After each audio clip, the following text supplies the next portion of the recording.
Hello, and welcome to The Kosh. I'm your host, Timber Smith, and The Kosh is a podcast that spotlights people who had an association with the Kosh or the surrounding Fox Cities area. Kosh listeners, how are we doing this morning? I'm excited. Well, let's be honest. Anytime I get a chance to sit down with a new guest, I'm always excited. It just is fantastic. It's a beautiful day today. And I've got more to say, but I'm going to hold it for the what in the world is going on segment, because along with it being a beautiful day, there's other things happening right now. If you can't tell, I feel a little congested and I'm mad about this. Only because it's been going on for a minute, but I don't want to give away too much. And, more importantly, let's get into what's really important. And you know what I'm going to say? I know you know what I'm going to say. I don't know how I get these amazing, amazing guests. So this week's guest is Marianne Radley Welhouse. Hey, Marianne. Hi, Timber. Good morning. Good morning. How are you doing today? I'm doing great. How are you? I'm doing good. Good. Yes. It's a fantastic day. The sun is out. There's good energy. It's a really nice day. It's beautiful. Yes. I plan to do a little bit of kicking it. Might do a little park walking, take Bosco, the podcast dog, out there. Yes. He, and he has come find out and be nosy. He's about that life. No ifs, ands, or buts. So, you ready to jump in? I sure am. Okay, Marianne, what is your connection to the Kosh in the surrounding Fox Cities area? Oh, Timber, my connection to the Kosh is deep. I grew up here. I grew up in a house about 3 blocks away from where we're sitting right now. So It's so nice to be back. Yeah, I just saw my mom before I popped over. But I grew up here and I lived here for about 25 years, give or take a few, years away at college. I spent a summer in New York, but I love Oshkosh. It's really nice to be back. I've worked in Oshkosh essentially ever since I graduated from college. So I went to UW-Milwaukee, came back and went to UW-Oshkosh for a couple of years, was really invested in the UWO community. And after that, I worked at the Oshkosh Area United Way, learned about an incredible, all of the amazing things that go on in our community. And from there, I started working at Reach Counseling Services. So I served Winnebago County as a sexual assault victim advocate, and did a lot of work in Neenah and Oshkosh that way. And then for the last 3 years, I have been with Planned Parenthood of Wisconsin. You really are connected. I am. That's deep. It's really nice. And so, so did you graduate from UWO? I did. Okay, I did. So you are a Titan. I am. Yeah. I finished out my college career there. I was a psych and women's studies, psych major and women's studies minor. Okay. Yeah. That's pretty cool. Mm-hmm. We always got to celebrate Titans when we get them. Because, we're a strong Titan community around here. All right. In family, I think you mentioned earlier, daughter. Yes. So my husband and I have a daughter. She's going to be 4 in October. She's delightful. You're in the thick of it. So I'm very much in the thick of it. She's incredible. But yeah, 3. 2s are great. Let's be honest. My experience with 2, there were no real terrible 2s. 3 is where the challenges have come in. So she's learning about the world. She's learning about herself. She's pushing boundaries. And let's be honest, she's pushing us too. Yeah. So we're all learning together. She's incredible. She's smart. She's lovely. She'll come up throughout the podcast, I'm sure. And then my husband, Nick, is a high school science teacher. Oh, yeah. We live in Appleton. All right. And does he teach in Appleton? He doesn't. He's in Kaukauna. Oh, okay. Yeah. Awesome. Educators in the family. That's always a good thing. You can't beat that. It's true. All right. Bruh. You ready to jump into the first segment? Absolutely. Okay. The first segment is what in the world is going on with. This is where you start with the phrase, what in the world, and tell us what's on your mind. So, Marianne, what's on your mind? Timber, I need to know what in the world is going on with people who don't like goat cheese. Bruh. What? Goat cheese is on my mind this morning. We have it stocked in the house for the summer because you know what? It makes a perfect goat cheese arugula and beet salad. And we're gardeners. So we just had this and I get grief every time. I feel I like roll out goat cheese. I feel like I've just learned a whole heck of a lot about you real easily. You know what's nice is, okay, I'll bring up my daughter once again. She's 3. She loves goat cheese. She loves arugula. She loves big flavors. So we like to try a lot of different foods in our house. And I have often uttered the phrase, what did we do to deserve goat cheese? Because it's just that good and that important to me. I can't say that I've ever, well, I won't say I've never had it. Okay. But I have not consciously had it anywhere in the recent memory. Okay. So I know where you work. I may just have to pay you a visit. Oh. With a little log of goat cheese. Hey, I'm about that life. It's tangy, it's delicious, it's soft, it's just delightful. Bruh. Facts. Okay. Flavored goat cheese, if you want that, but well, add some jam. Here's my thing. Versatile. If it's goat cheese and if the flavor has to do with heat, like if it's a habanero goat cheese, could do that. I am about that life. Okay. Well, I feel like this conversation will continue. Okay. Here's the one thing I didn't hear mentioned in any of that. So I'm going to ask, are you a vegetarian? No. No. Okay. But we do eat, I guess we don't eat a lot of meat. We don't keep it in the house so much. We're more, I guess, plant-based, veggie-focused. But now that it's summer, we're eating a lot from the yard. Okay. Yeah. That makes sense to me. And you grow gardens. Yeah. That's fantastic. I'm all about that. I will share my garden with you when we are done with this. Wait. Yes, it's basically pepper based. Okay. It's just peppers because Timber makes salsa and hot sauce. Okay. And my hot sauce is amazing. Awesome. Kosh listeners, you heard it here. Yeah. I'm just going to talk that smack because it's really that good. Well, can I have a second what in the world is going on? Oh, yes. It's your episode. What in the world is going on with 2 of my tomato plants? We have 4. The cherry tomato one just kind of died. Oh. All of a sudden, the ends started shriveling up. Bruh. We got 2 tomatoes that turned red on it, and by now it should be like flourishing, but it's sad and short. And then the Amish tomato plant, we got blossom rot. So I have a spray to try to treat that. But the beef steaks and the San Marzanos are doing great. They're thriving. So I will have a good harvest this year. Okay. So if you've got tomato tips, let me know. Plant lots of them. I think we've got 9. Oh my gosh, really? Oh, we yeah. have the 4, and that's more than enough. We do cherries. We do like the beef eater, and we do aromas. Okay. Well, each one serves its own purpose. It's true. And like I said, we make salsa, so you need a lot of tomatoes. That is very true. All right. What in the world is going on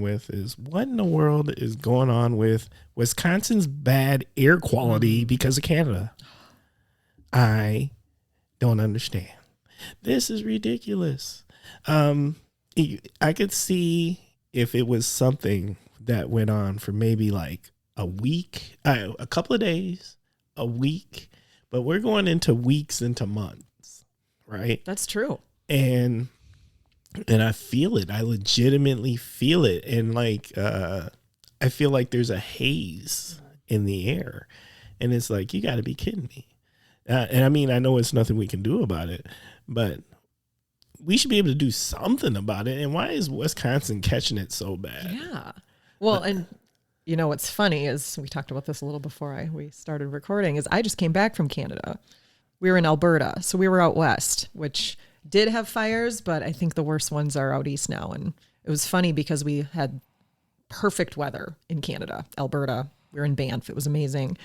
And when we flew into Chicago, that's where all the weather was bad. So it was just smog and haze and, like you described. Yeah, when we landed, it was just like a thick haze in Chicago, but coming from where we were, it was fine. That drives me crazy. Yeah. And look, I get it. But I mean, I feel like it's at that point that it seriously is affecting like breathing. Yeah, I agree. Especially if you already have asthma or are sensitive or whatever. Yeah. Right. Mm-hmm. I found that my breathing has gotten heavier. Yeah. And that sucks. Like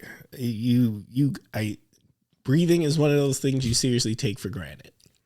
Absolutely. Because you just start doing it all the time and it all seems good until there's something that makes it problematic. And then you're like, oh, this is usually so easy. Right. Absolutely. Yeah, you're right. And now I've become kind of hyper aware. Like when I get up in the morning and I'm paying attention to it and I'm just like, man, how are they going to fix this? And can it get fixed? You know, I mean, it has to. I mean, is there like some huge super fan that we can put and blow it back? I'm just saying. Like, yeah. You know, I guess I don't even know where the fires all are, but they gotta be contained at some point. Here's hoping. Right. Our neighbors to the north are doing fine and are healthy, but yeah, it's been rough for a lot of us. Yeah.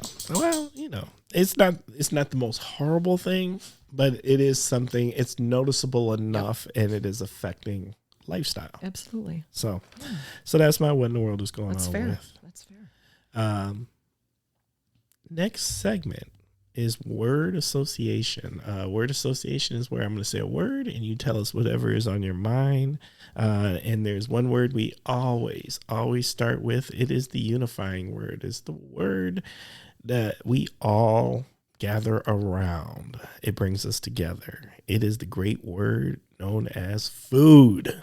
Food. So I had to rein myself in when we were talking about tomatoes because my food association is gardens. We're gardeners. So a lot of our food right now is coming from the garden and it is so satisfying. We have, like I said, we have a lot of tomatoes. Those obviously are not ripe yet, but we've been having a lot of kale and arugula salads, some lettuce in there. We just harvested our beets. So we made that.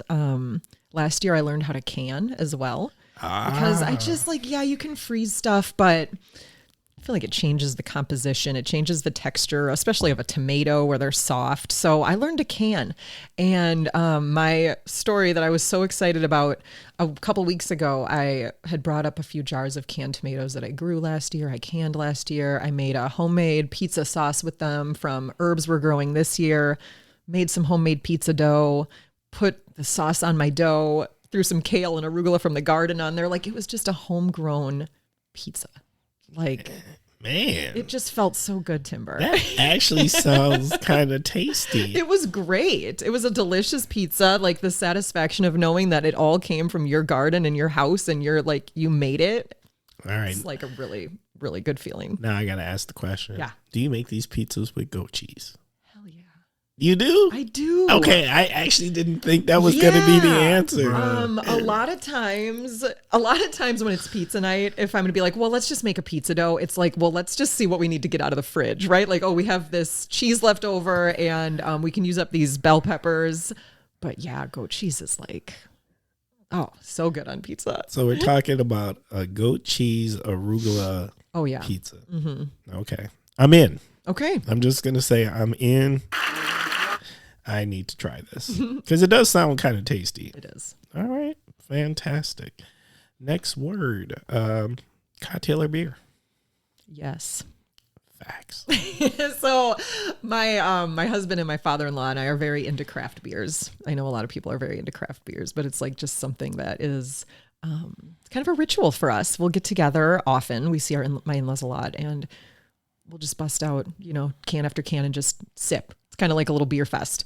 And we just taste different things. They like much heavier ones than I do. I'm more of a stout or a sour I'm just now getting into IPAs. So that's kind of nice too, to have more options. But craft beer is great. But I've also been getting into gin lately. Ooh. Gin has never been a thing I reached for. But now I'm into gin and also Irish whiskey.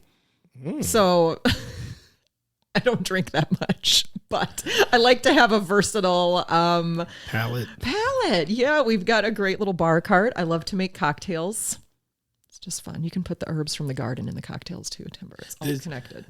This is true. Yeah. Like if you grow some mint. Yes. Yes. I was just having this conversation in a prior episode about the summer cocktail. What is the great summer cocktail? And my great summer cocktail is cucumber vodka with a lemonade with fresh mint. Oh, that sounds great. That sounds refreshing. Actually, it will blow you away. Yeah. Yes. My husband doesn't like mint. No? He says it's poison. Oh.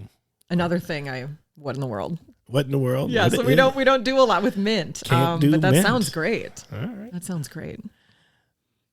concert? Timber, I was one of the lucky ones to get a Taylor Swift concert ticket. Bruh. I went in Chicago. Shout out to my friend Alex. Alex and their wife got a lot of tickets. They were the chosen ones, and they graciously offered me an extra.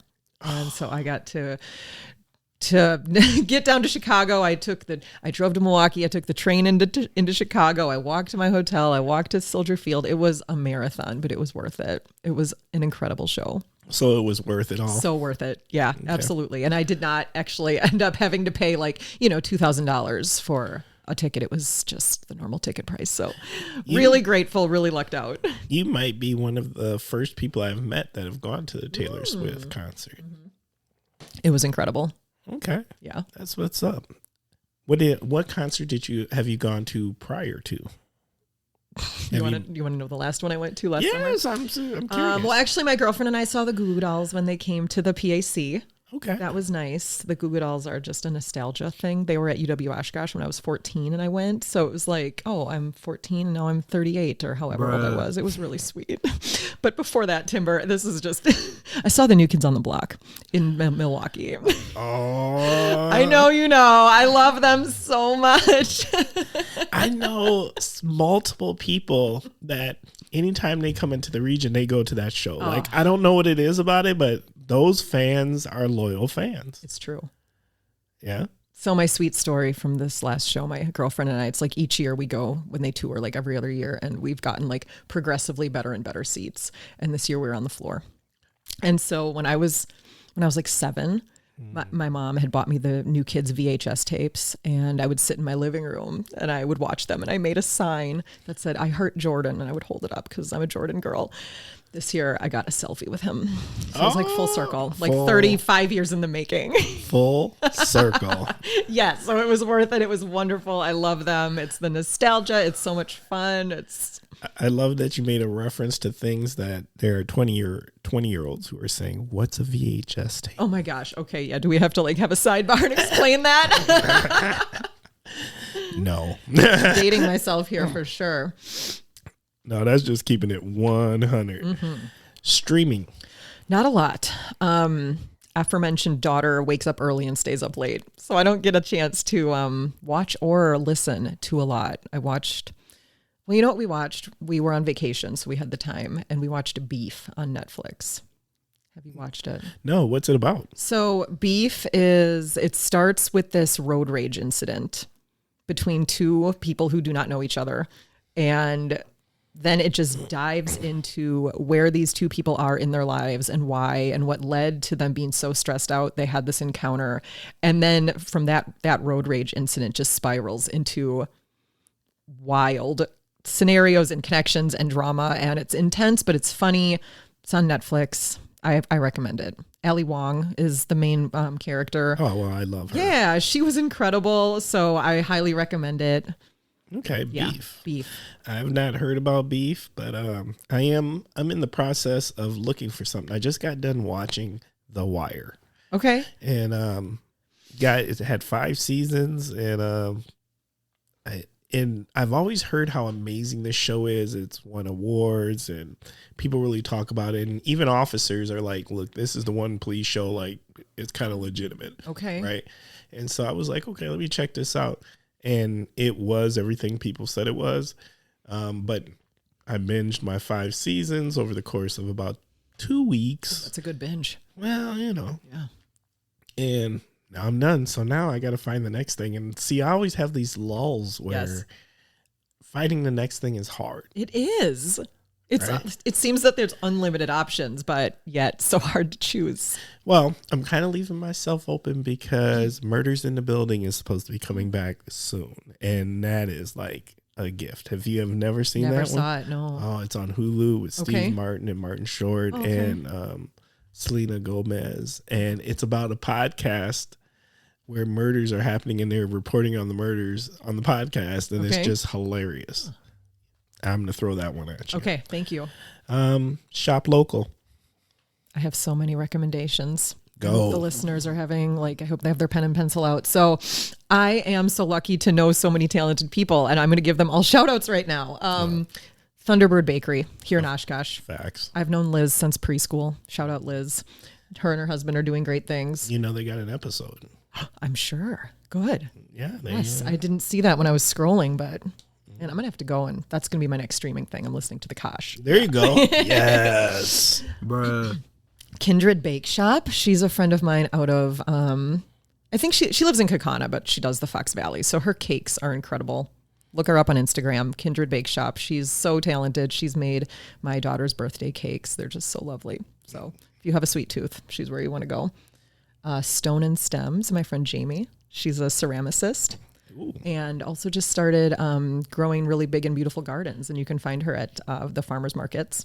So she sells pots and mugs and beautiful things. And then Oshkosh Co-op, of course, since we're here, I'm going to give a shout out. I love stopping there whenever I'm around. Oh, yes. Yeah. Eco Candle has a place in my heart. I used to work there when they had their little tiny shop down here in town. They're in Appleton now. Acre Vintage is somewhere I spend a lot of money. They're an Instagram account, but also have a brick and mortar shop in Neenah. They just have wonderful and lovely vintage clothes, which is really important to me because I try really hard not to buy new. I try to shop secondhand, so they make it really easy for me to do that. I do too, actually. Yeah. You know, it's like good for the environment. It can be good for your wallet. It's just important to me. So, and then my friend TJ with Taskcasket. TJ's an incredible person. Do you know TJ? Oh, yeah, I know TJ. Love TJ. So TJ has an incredible cleaning service. They'll come to your house. They'll clean your oven. They cleaned my oven. They'll organize your stuff. They're really an incredible individual. Do a lot of good for the community, too. So have to shout out TJ. TJ's got an energy that is undying. Isn't that true? It's the facts. Yeah, 100. All right. Well, you know, here's the cool thing. The one thing about the Kosh is, even though you did list an amazing list of shop local opportunities, hopefully we will have links in the podcast notes to those, so you can find them all. Good. All right. Diversity. Yeah. Something I think a lot about.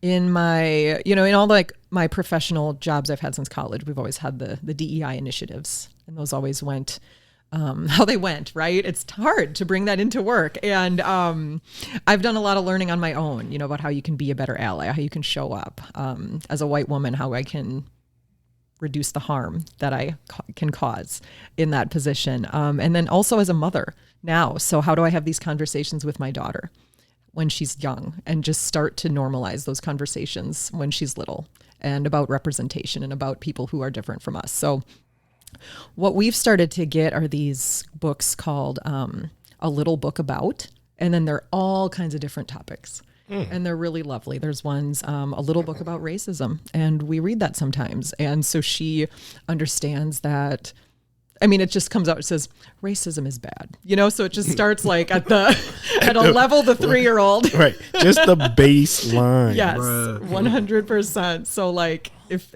anything, learn this right now, and that, some people have darker skin and some people have lighter skin, and that's all fine, and everyone is wonderful and lovely. So just starting at an age where she can kind of slowly start to understand that these are concepts that we can talk about, and if she has questions, that it's okay, and it's not something we're going to ignore or tell her to not talk about. So just trying the best we can to plant that seed and open those conversations when she's little. I love it. Yeah, thanks. Yeah, the importance of talking to your kids about these things. Yeah. I can't, that's amazing to me that you're already starting at that age, when so many never have the conversations. I never had the conversations growing up. Come on.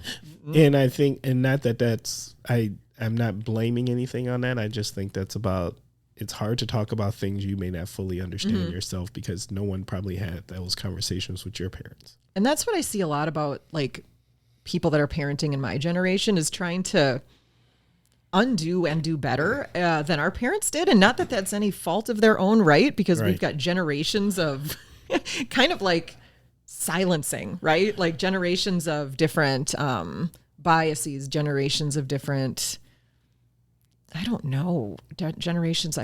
Just thinking about how my grandparents and my parents were, like, I don't think those were conversations that were being had. So just trying to do things a little bit differently. Oh, no. I think the old school doesn't talk about many things. No. You know, yeah, that's not just my family. That's no, that's generational. Mm-hmm. You got it. Community. I love community. I have been so lucky to do so much work that has put me at a really just like instrumental role in my communities throughout the years. So when I was at Reach, just deep diving into sexual assault work and working with victims and families and survivors and women and men and kids, and being able to go to different places and do outreach and have conversations with people. And now I'm doing the same thing with Planned Parenthood. So getting to go out there, and these are not easy conversations for people to have, right? Like sometimes I have to step back and think like, oh, I have made my professional career out of having like really hard chats with a lot of different people, talking about sexual abuse and talking about reproductive health and things like that. So being visible in the community in the ways that I've been able to have just made me feel really fortunate. And I've gotten to meet so many awesome people as a result. And you're probably talking to people at their most vulnerable, sometimes at a really vulnerable point. Mm-hmm. Sometimes. Yeah, absolutely. That's powerful. Yeah. At a vulnerable time. Absolutely. And then sometimes at a time where they are like, I'm ready to get involved. I'm ready to talk. I'm ready to share my story, you know, whether that have been, you know, at any time throughout my career, whatever I was doing, you get to see that transformation almost. It's great. That's powerful. Yeah. Okay. We're going to move into our next segment. And the next segment is called The Kosh Hidden Gems. And this is your opportunity to share a hidden gem that's here in the Kosh or in the surrounding Fox Cities area. And the thing is, it could be something that everybody knows about, but maybe they don't know this detail about it, or something that they offer, or maybe it's something a lot of people don't know about. So what do you got? So I thought about this question a lot because I'm like, man, I spent the first 25 years of my life really like here. What do I have? And what I just kept coming back to was the waterfront. Like how incredible is it that Oshkosh is this community that has so much wonderful waterfront space. Facts. And I think that there's probably still a lot of debate about how the city uses it or doesn't use the waterfront and how they maximize it. But I just, remember thinking, like when I was in middle school, I would ride my bike out to the point, like in Menominee Park, just take it out the trail out as long as I could and just hang out there, like surrounded by the water, and just thinking about how incredible it is that we have this beauty right here in Oshkosh. So much water, so much, so much space to enjoy nature here in just this little town. That's true. Yeah. There's more restaurants popping up, and I think something's happening with where the Pioneer Inn used to be. I'm not really sure what's going on over there, but that was always such a cool spot to go back into too. Like it feels hidden, it feels like there's not a lot that goes back there. So when you're back there, it kind of feels like a secret or something. Yeah. I'm not sure if they're building anything on there. I heard there was some structural challenges maybe with trying to build on it. But it is great. And you're right. I do feel like the city's doing a great job of starting to really take advantage of like our riverfront, lakefront, and just creating these paths where you can walk. And it definitely feels like we're now aware. Yeah, I agree. And like we value it, and we're really trying to maximize it. Yeah. There's something to be said for that. All right. Next. What's the Kosh need? Oh man, I guess going off of that last comment is just to maximize that and appreciate what we have here. You don't have a lot of places that you can go and be surrounded by the water and like incredible natural things. And the history of Oshkosh too is something I think I've been more interested in learning about since I haven't lived here anymore. So when I'm down, I like to go to the Oshkosh Public Museum. I just went to the Paint Art Center for the Rodin exhibit a week or two ago with a girlfriend. So just having like these resources that are rich in information is something that's really incredible to have, and for people to just explore that more. Yeah, I don't know if Oshkosh really has something to like really dive into the history of the city and how it's evolved. Like, now that I work in Appleton. Appleton has 2 museums, one on each side of the block, one historic, but one is just strictly about Appleton. And I've been lucky enough to be invited in and to get tours and sit with the curators and stuff. And like, they're so proud of their history and like all of this stuff that happened. And there's exhibits about it and exclamations on things that were created out of Appleton and how Appleton became Appleton of today. And I don't know if we have that in Oshkosh the same way, but to be fair, because it just might be my ignorance, I have not gone to the Oshkosh Museum in, I don't know, ever. Yeah, you got to go. It's great. The library has a lot of information about that too. A lot of displays, I think. And also, I've been living in Appleton for 9 years and I have not been to that museum. Oh. So now I'm going to have to make that a point. You need to go. I do. Yes. Okay. I like that. Now, on to what is slowly but surely becoming one of my favorite segments here on the Kosh, and that is story time. This is your opportunity to share a story, any story, with the Kosh listeners. So I'm lucky enough to have one that came up this morning. I didn't have to dig too deep for this because it was just a moment I had this morning driving down to Oshkosh with my daughter. I mentioned she's 3.5, she'll be 4 in October. And just the way they view things differently than we do after we've, been through life a little bit longer than they have. And so we're driving down College Avenue and I'm getting ready to merge onto the highway and we're going up the on-ramp and I was behind this, it wasn't a semi, but it was like one of those long trucks with like the cylinder metal situation on the back. So it was a big truck. It was a heavy truck. It was going really slow. And I'm like, okay, I'm behind this truck. We're merging and we're going slow. And all of a sudden I hear Maeve in the background go, oh, look at how beautiful that truck is.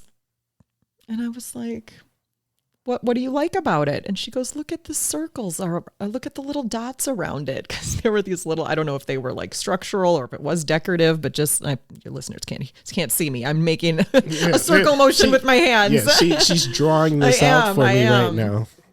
There were these, I don't know if they were like some kind of a decorative detail or if it was just like a structural component of this truck, but she liked the circles and she said, look at how beautiful that truck is. And I was like, yes, Maeve, that truck is beautiful. And I'm going to go with that. I'm going to go with that 3.5-year-old wisdom right now. Perspective shift. Bruh. It was fantastic. Facts. She's so lovely. She'll point stuff like that out all the time. Oh, look at how beautiful this is. She's a really sweet kid. Hey. Yeah. Maybe a future artist. Perhaps. She is, she seems theatrical. She likes to sing. So I don't know. We'll see what we need to like hone in on when she gets a little older. Well, she's not the first person to think that some trucks are beautiful. There are some truck lovers out there. That is true. All right.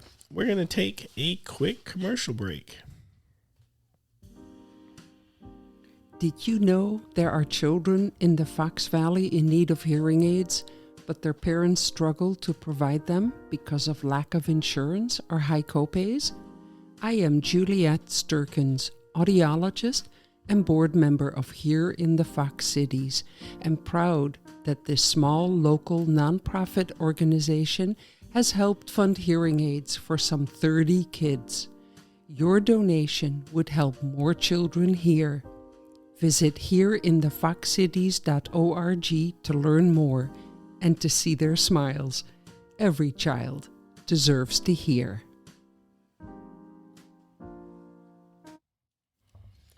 Okay, we're back, and it's that time of the show.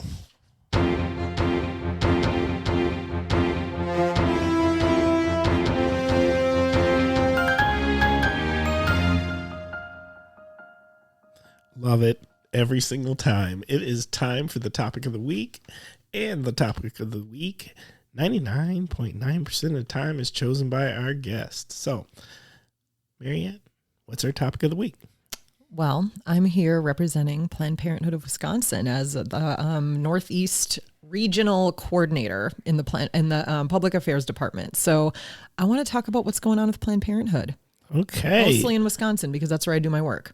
Let's go. So what isn't going on with Planned Parenthood? We've had a busy year, kind of a crazy, tumultuous year. And I'm going to assume that a lot of the folks listening kind of are up to speed on what's happening, but it's kind of confusing too. So I'm going to just talk a little bit about some things that I know and break things down about where we're at. So last year, a decision by the Supreme Court called Dobbs versus Jackson Women's Health was delivered that essentially overturned Roe v. Wade, which was the only thing protecting abortion access here in Wisconsin. So we had to indefinitely suspend services. We've been working hard to get folks where they need to go if they do need abortion care.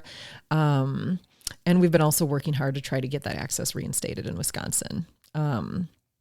So last week, we did have a decision come down from Dane County Circuit Court that decided to allow Attorney General Josh Call's lawsuit that challenged the legality of this 1949 abortion ban, which is why we're in the position we're in, because the way that some folks interpreted this law or want to interpret this law is that Roe was the only thing keeping that 1849 ban kind of at bay, like not enforceable. But now that Roe is gone, we kind of have to do our work as though that is the law. So that's a little backstory there. But Josh Call has challenged that notion that this ban is still enforceable. And last week, a Dane County Circuit Court judge decided that challenge can continue. So that's great news for folks in our field, in our world, that support access to reproductive care without barriers.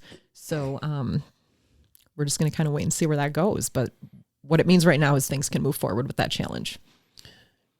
I always feel like there's a huge misunderstanding about the services that Planned Parenthood offers. It's spoken about in this really narrow scope, but there's so much more that they do. Can Agreed. you share a little bit? Absolutely, I can. So one important note is that none of our health centers closed when this decision came down last year, when Dobbs, took away Roe and effectively our access to abortion care here in Wisconsin. So we have 22 health centers across the state. We have one here in Oshkosh. It's over on Kohler by the movie theater. And then Appleton and Green Bay are our other Fox City Northeast region, so to speak, clinic locations. So we do a ton of stuff at Planned Parenthood. We offer your, well women exams, your annual exams just for your checkup. We prescribe birth control.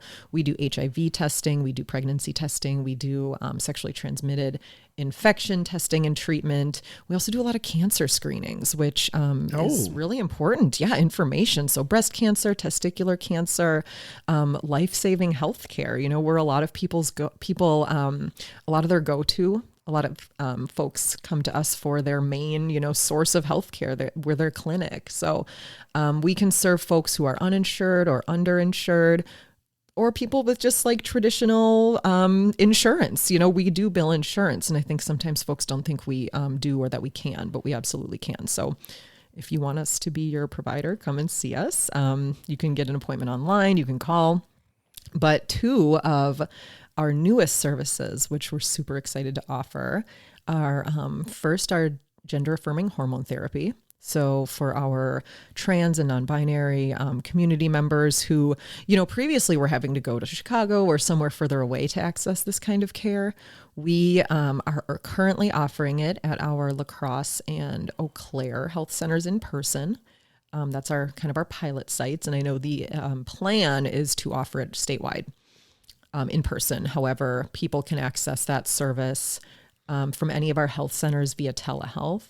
So we can kind of work, in conjunction with your provider for your labs or whatever kind of information we might need, but still work to get you that care wherever you live in Wisconsin. I also think that the public, I'm the public too. I'm not saying that as if, that we actually don't know and realize how many people actually utilize the services. I agree. Yeah, I don't have numbers for you right now, like generally, but I can tell you that we started offering gender affirming hormone therapy in October of 2020, and I don't remember when it, like, if this was 6 months ago that I got this figure, but we've seen over like 1,500 unique patients for that service alone in that time. So people have been out there looking for these options and resources, and now they have more options and resources to take advantage of at Planned Parenthood. So that's really wonderful. Well, I think it's also the fact that I think Planned Parenthood is a trusted brand. I agree. So if you don't, these are all sensitive things. And if you don't know where else to go, Planned Parenthood to me represents safety. And there's something to really be said about that, especially when you're talking about sexual anything, for one, testing, prevention as far as birth control, whatever it is, right? It all, Planned Parenthood to me says, I can go there, I'm not going to be judged, and it feels safe. I love that so much. Thank you for saying that, because I agree.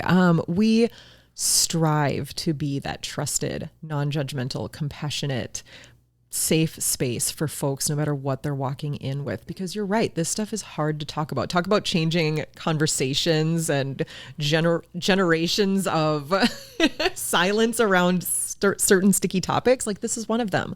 So people don't often know where they can go, or don't have anyone in their lives that they can talk to about, oh my goodness, I just found out I'm pregnant, or oh my gosh, I think I might have an STI, a sexually transmitted infection.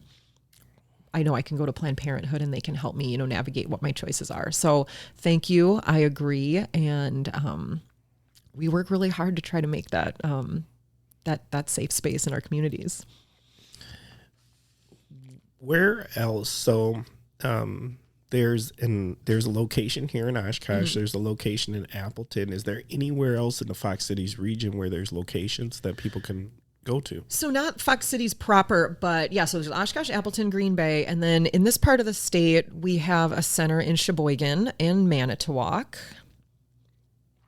I think there's one in Stevens Point, but that's getting a little bit further west. And then otherwise, we're all pretty Stevens Point and Southern.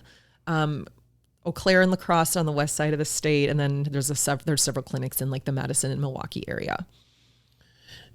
Is there ways, let's say we have somebody who's listening and they're thinking, what a great organization, particularly right now in this hyper-partisan political environment, I'd like to get involved in some kind of way. Yeah. Is there a way for people to get involved without actually working for Planned Parenthood? Absolutely, there is. So we have a lot of ways for folks to get involved.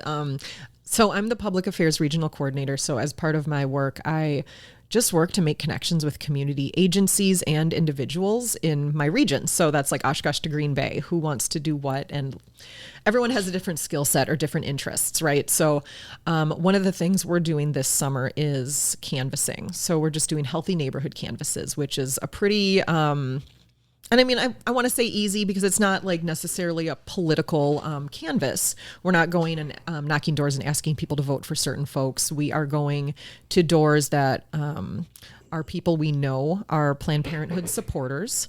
So we know when we knock on their door, we're going to be more likely than not well received. And that has been our experience so far. And then we knock and we say, hey, it's been a year since Roe v. Wade was overturned. How are you doing?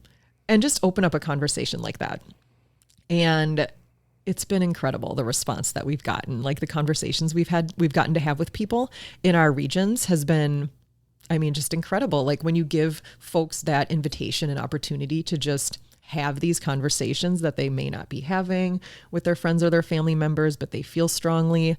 One of my favorite stories to share. So I did my first healthy neighborhood canvas in Appleton in June. And it was my first time canvassing as well. So I was like a little nervous, but I had a really great person I was walking around with. And the first house we walked up to had a couple bins in her front yard. And there was a sign that said that these bins had snacks and bottles of water for anyone that happened to be walking by that needed to take a snack or a bottle of water. And I was like, oh man, people that support us are so great. Like, I just love these folks I get to work with. Oh yeah. That's fantastic. It really was. So, you have the initial chat, like, how are you doing? How's this last year been for you? How does it feel, And then we are also talking about just a little bit of ways that we can help our legislators know that this is important to us too. So, there's the Restore Roe Act that's being talked about. And we just want to get awareness out about that too, so that we can ensure that Wisconsinites can have access to reproductive care, including abortion care.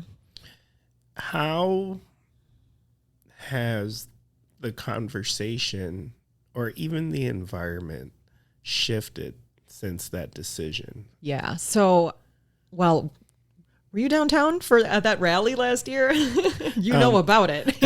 Let's just say I was involved, but from a more of a I had to higher level.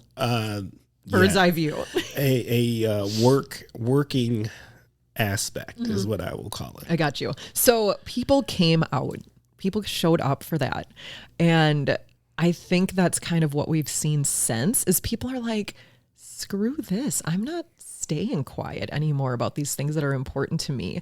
And that may be a little bit of what, I don't want to say got us here in the first place, because it's not just one thing, but we were good, right? Like we were good for a while. We had this access to care, and then things changed and people were like, oh my gosh. They started to speak up. They started to reach out. They started to get involved. They started to tell their stories. And it's been really wonderful. I don't know about you, but one thing I know about people that live in this country is they do not like rights taken from them. Yeah. Things that they don't like anything taken from them. If they used to have it, they want to keep it, no matter what it is. That's, that is, we could deep dive into that for sure. You're right. And then so when I heard this go down, my alarms went off thinking, oh, that's a losing fight. It has been for a lot of people. I think in some ways it's backfired for, folks in power that thought more people would be down with this decision. Yeah, and that isn't the way it went. No. Yeah, you're right. I just think even people that disagree, at the end of the day, no one wants something taken from them that they used to have access to. Yep. That's absolutely right. We know that something like 7 out of 10 Americans support having access to abortion, even if, it's understandably a hard topic for some folks to talk about and for some people to wrap their heads around. And that's fine. And we recognize that. We do. But I think there's that level of nuance you just have to bring with you to know what decision you would maybe make for yourself. And then to know that other people have to have that same right, that same agency to make whatever choice is better for them for whatever reason, and that's valid. Facts.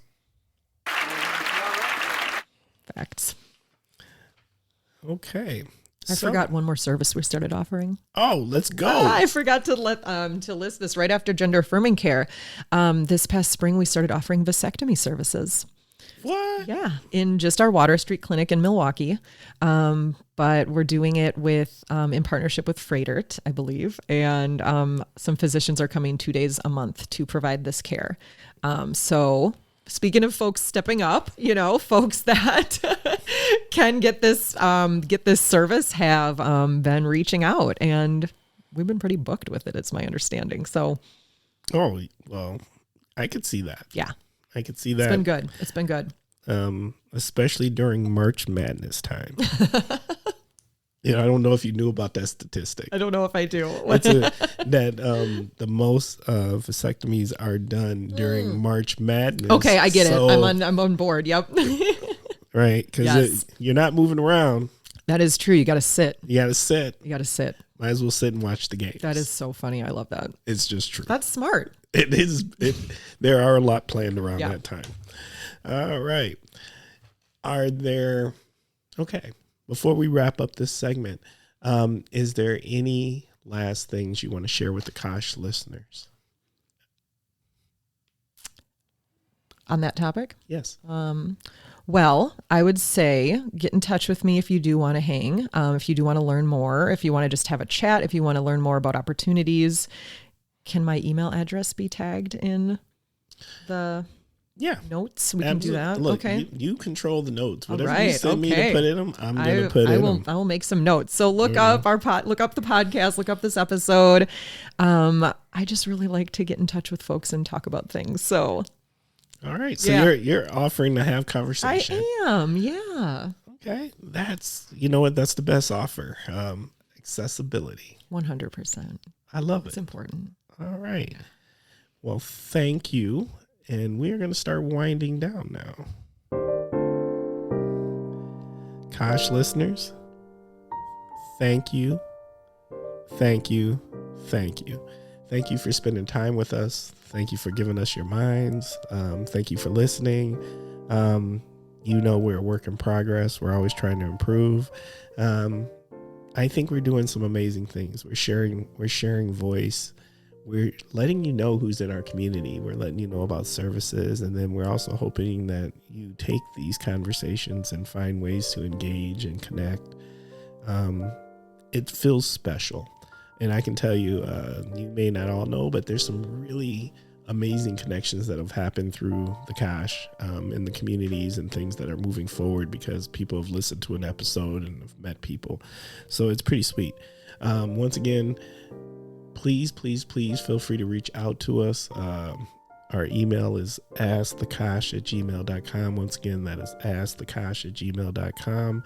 Let us know what you think of the show. Let us know how we can improve. Let us know if you'd like to be a guest or if you've got a recommendation for a guest. Also, Kosh listeners, here's my ask of you.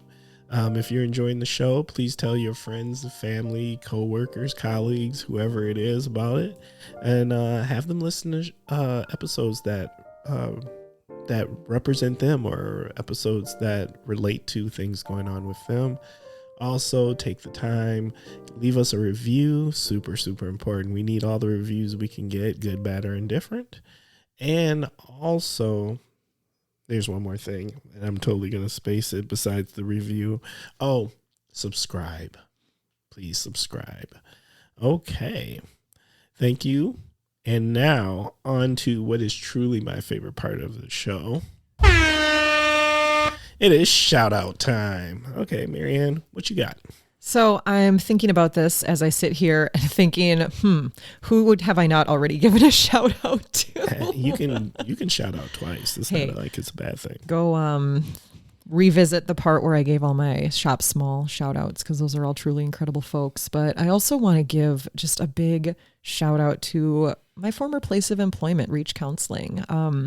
I've been gone for 3 years, but I remain in touch with them and they're doing incredible things. They've recently expanded to not only serve Winnebago, but Outagamie and Calumet counties as well. Yes. And are just continuing to provide such excellent care for sexual assault survivors. So I think they're sharing space with an organization in Appleton, they right? They are up in the Richmond Terrace building with Diverse and Resilient, another incredible org. So they are also an anti-violence agency that works specifically catering to the LGBTQ plus community. So, I mean, these are just some agencies that are doing really wonderful things, really important work, again, for people who may have nowhere else to go, who have no idea where to turn.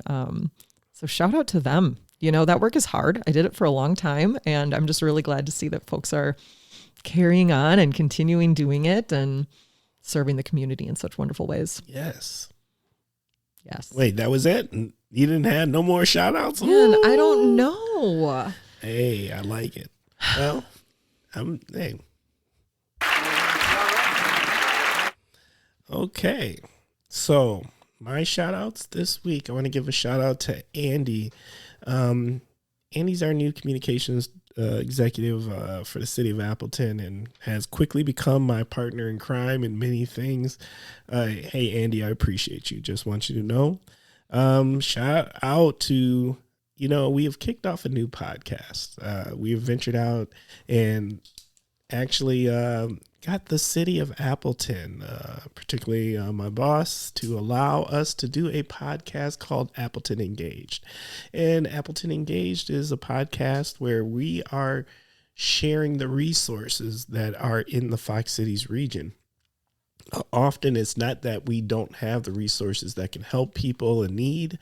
It's just that we don't know about them. So this is our way of kind of actually done through the city of Appleton to let people know a centralized audio hub of these resources and who do you reach out to. So these are familiar.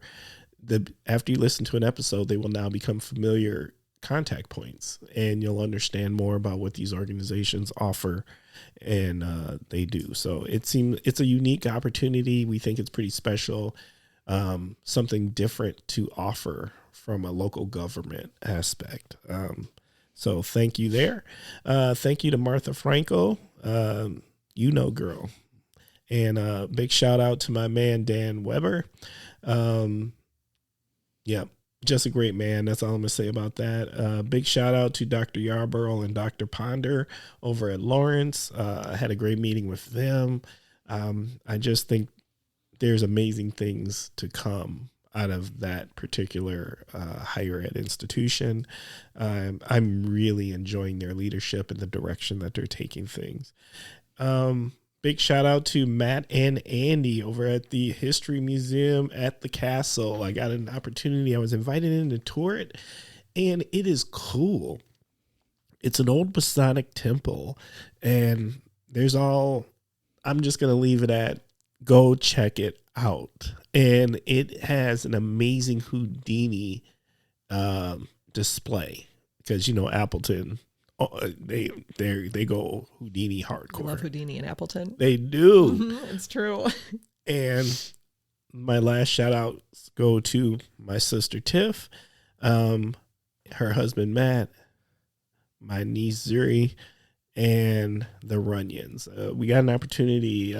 Last week was the Free Veterans Day at the zoo. So we all went to the zoo as one big group. It was about 10 of us. And it was just fantastic. I don't care what age you are or how long it's been. If you haven't gone to the Milwaukee County Zoo in a long time, go down there and just have nostalgia or just check it out if it's your first time. But it is an amazing zoo. It was just cool. And then we had some amazing Mexican after, which at the end of the day, no matter what you do, if you have tacos when you're done, it makes everything better. It's true. Just facts. Always, yeah. Always. Okay. Timber, I thought of 2 more shout outs. Oh, let's go. Okay, so have you heard of the Monthlies Project? I think it's more focused. Well, I shouldn't even say that. I was going to say it's focused more up in Appleton, but I don't even know if that's necessarily true. So a couple women I know are really involved in this project called the Monthlies Project. I went to their fundraiser last year, their kind of inaugural kickoff thing. And it's an initiative to get menstrual products in all the K through 12 schools. I do know about this. And they're at the library in Appleton too. The response to this project has been incredible because this is really important, especially for young folks and families who just may be cutting it pretty close, at the end of the month. Right. So to have these resources available for young people who have their periods and don't have to, try and makeshift something just to try to get through that time of the month every month. It's really an incredible project. So they are doing incredible things. They are building wonderful partnerships and have really expanded their reach across, I think, bigger than they thought they would get in such a short time. So they are having another fundraiser, I think, in October as well. So check them out. I'm sure they've got like a Facebook page, an Instagram page, a website, but they're doing really great work. And I would be remiss if I did not shout out the fact my mother is retiring in August. What? Good for Sherry. She's finally doing it. She has been working at the hospital Mercy since she was like 17. Wow. So she has put in her time. Yes, she has. And I am super psyched for her. I hope she just does whatever she wants to do. I think she might. Yeah. Well, I'm sure you're going to help with that. Absolutely. And I'm sure some of that will be spending time with my daughter too. So that's great. Oh. But yeah, she's a great grandma, great mama, and has a big heart. So I'm glad she's doing this for herself. All right. There's one thing left to do and you've got choices. So this is our multiple choice. So you can share some parting words of wisdom with the Kosh listeners. Tell us, what would yourself today tell your 12-year-old self? or C, both, all of the above? Where do you want to go? Amazing. I'm going to go with first some words of wisdom. So I'm thinking about all the conversations that I talked about, the conversations that I get to have in the community with people I meet in different parts of their lives and different things they're navigating. And one of, I think this would also be a lesser known part of the work that I do, is that we really do a lot of internal staff training on just how to have hard conversations, because we want our staff to be prepared with some of the situations they might come into. I've always been really fortunate that, like, hey, I work at Planned Parenthood and people are like, awesome, I love that, thank you. But not everyone has that reaction, not everyone responds in that way. So we really work to prepare our staff with tools to have hard conversations and ways to stay grounded when people might really challenge what values you have and what values you hold. And, when someone else feels that their values are being challenged. So I guess what my parting words of wisdom in this tangent is to just feel free to have conversations instead of engage in debate, and don't always try to be right and win, but come from a place of curiosity and listening to what the other person has to say. Because I think we touched on this earlier. I think we all are a little bit more similar than we believe, because I think that there's a lot of attention, and the people on the the far out ends, they make a lot of noise. And I think that the vast majority of us are more similar than we think. So talk to one another, have these chats, get curious about where the other person is coming from. And instead of trying to win, just be present and listen. Okay. Parting words of wisdom.